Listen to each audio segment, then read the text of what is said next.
नफरत के बास मुँह में हुरलुए धनिया, नफरत के बास मुँह में हुरलुए धनिया। अरे सीसानी अन दिल हमार तुरलुए धनिया, सीसानी अन दिल हमार तुरलुए धनिया। नफरत के बास मुँह में हुरलुए धनिया, अरे सीसानी अन दिल हमारा तुरलुए धनिया, सीसानी अन दिल हमारा तुरलुए धनिया।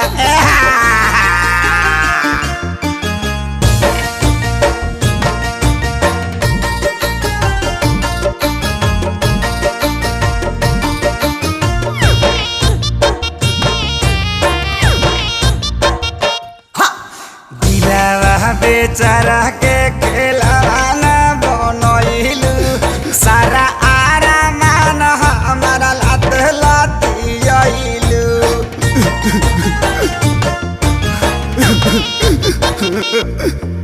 डाट तारू ऐसे काहे अखिया उलट के, कुकुर बनवल भैनी घर के ना घाट के। हीरा लेखा मुँह धई के तुरलुए धनिया, हीरा लेखा मुँह धई के तुरलुए धनिया। सीसानी अन दिल हमार तुरलुए धनिया, सीसानी अन दिल हमार तुरलुए धनिया।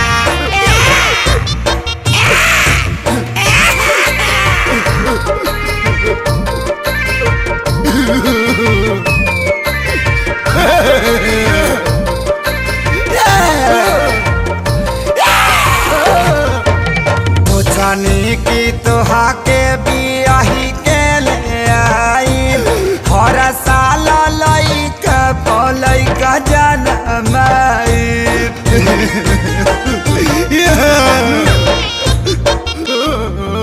सपना के तूर दिहलू आइलू नानियारा, निमक मिर्चा डाल के छेवक दिहलू जियारा। बुलाला पे नागिन लेखा घुरलुए धनिया, बुलाला पे नागिन लेखा घुरलुए धनिया। सीसानी अन दिल हमारा तुरलुए धनिया, सीसानी अन दिल हमारा तुरलुए